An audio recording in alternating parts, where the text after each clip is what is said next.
Сәлем достар, бүгін сіздермен бірге қуырылған суши дайындаймыз. Қуырылған сушиді өзім өте қатты жақсы көремін, сол үшін оны үй жағдайында дайындауға тырыстым. Алдымен күрішті жуып алып, осылай кішкене майға қуырып, үстіне су құйып, пісіріп аламыз. Сушидің өзінің арнайы күріші бар. Егер тапсаңыздар, оны қолдануға болады, ал менікі өзіміздің палаудың күрішін қолдандым.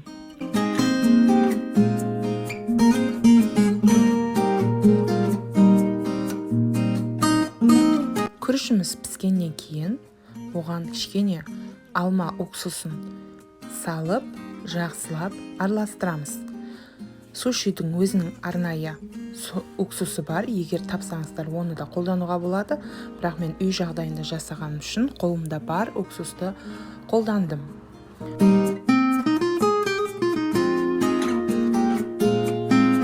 Сушидің ішіне кез келген қоспаларыңызды қосуыңызға болады. Мысалы, мен қияр, қызанақ, краб таяқшалары болгарский қостым. Және егер сізде циновка болмаса, яғни сушиді орайтын таяқшалар болмаса, онда пищевой пленканы қолдануыңызға болады. Пищевой пленканы норидің өлшемінен сәл үлкендеу етіп, осылай кесіп аламыз.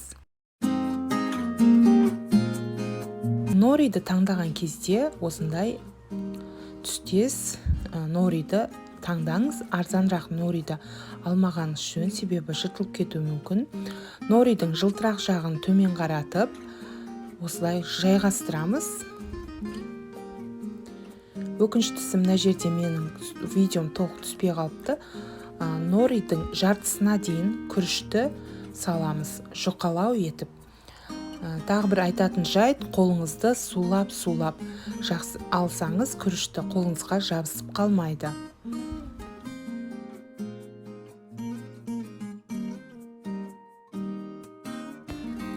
Норидің жартысына дейін күрішті жайғастырып болдық. Енді кез келген ингредиенттеріңізді қосуыңызға болады.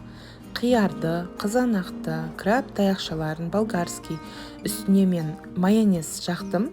Егер сіздер қаласаңыздар, творожный сырды жақсаңыздар, дәмі керемет болады.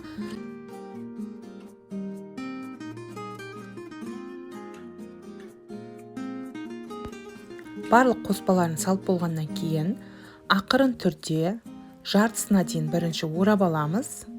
Ішіндегі қоспаларыңыз аунап кетпеу керек, күріштің ортасында тұру керек. Осылай орнап болған соң, бас жағына кішкене су жағамыз, жақсылап жабысу үшін. Мінекей осылай орап, кішкене қысыңқырап, сушиді қуырған кезде шашырап кетпеу үшін осылай жақсылап орап алыңыз. Мінекей бірінші сушиіміз дайын. Енді сіздерге екінші сушиді көрсетемін. Ол бірінші күрішті жайғастырамыз, норидің жартысын кесіп алып, ішіне нориді қоямыз. Норидің үстіне қалаған ингредиенттеріңізді қоясыз, дәл осылай.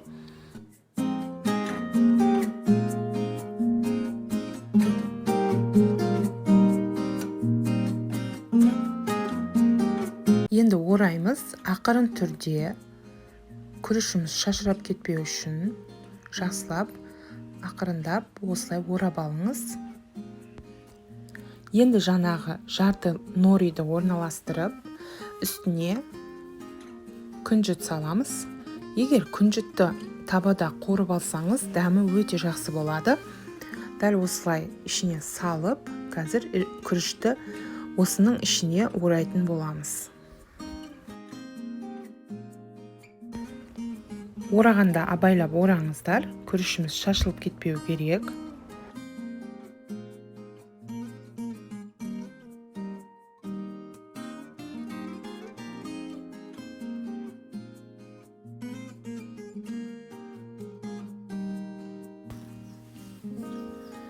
Күрішіміз көп болып кеткен үшін сыймай қалды нориға, сол үшін жарты бір нориді тағы кесіп алып, осылай орап шықтым. Осылай да орасаңыз болады, өзіңіздің фантазияңызға қарай, себебі бұны кескен кезде өте әдемі көрінетін болады.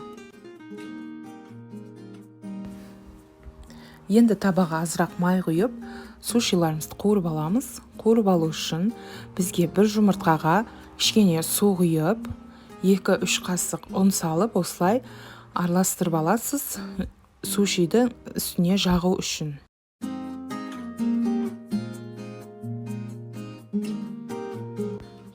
Суши қытырлақ болу үшін мынандай кашимеро деген затты қолданамыз. Бұл базарларда сатады, 1000 теңгеге алғанмын мен. Бір сондай үлкендеуін алып қойсаңыздар, өте үлкен ұзақ уақытқа сізге қызмет етеді. Бірінші жұмыртқаға жағып алып, екінші кашимероға үстіне аунатып алып, майға, қызып тұрған майға саламыз.